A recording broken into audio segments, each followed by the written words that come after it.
2-year-old Cindy was handed over to AGB, shaken and scared, by a shelter in Cullman, Alabama.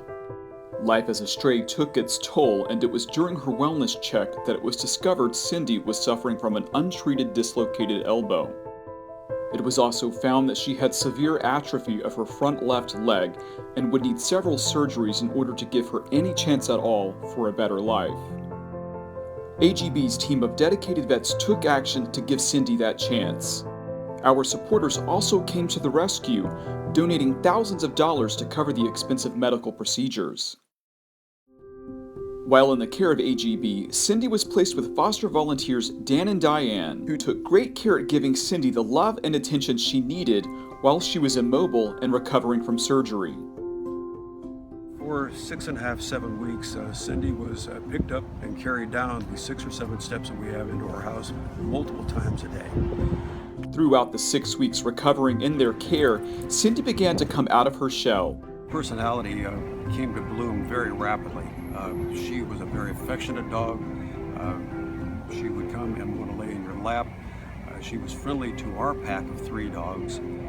I fell in love with Cindy. Cindy was a dog that I would have taken into our family without any hesitation. But while they were falling in love with Cindy, another couple was also falling in love from afar.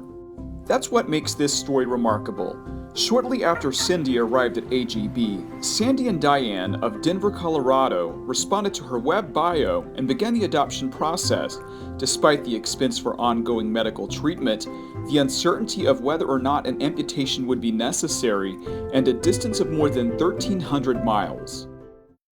It just made us love her that much more and made us feel like she needed a home and a couple or a person that had the time to take care of her and help her through the rehabilitation that she was going to need. And we were fortunate that we could do that. And so we kind of felt like she found us, and we took it from there. They understood that Cindy had a long road ahead of her and would require months of costly rehabilitation before being released, and certainly traveling hundreds of miles away. It was during this time they had already begun to prepare Cindy for her new life with them and her soon-to-be 11-year-old golden brother, Tater, and 3-year-old micro golden doodle sister, Emma. Scented towels were sent to Alabama ahead of time so that she could get used to our smell. And it worked beautifully. She came right to us, and although I'm not real sure she ever met somebody she didn't like anyway. The time finally came when Cindy was able to join her new forever family. She'd had 4 or 5 days with us at the RV to get used to the whole pack and family idea. So I think she was glad to finally finish the trip.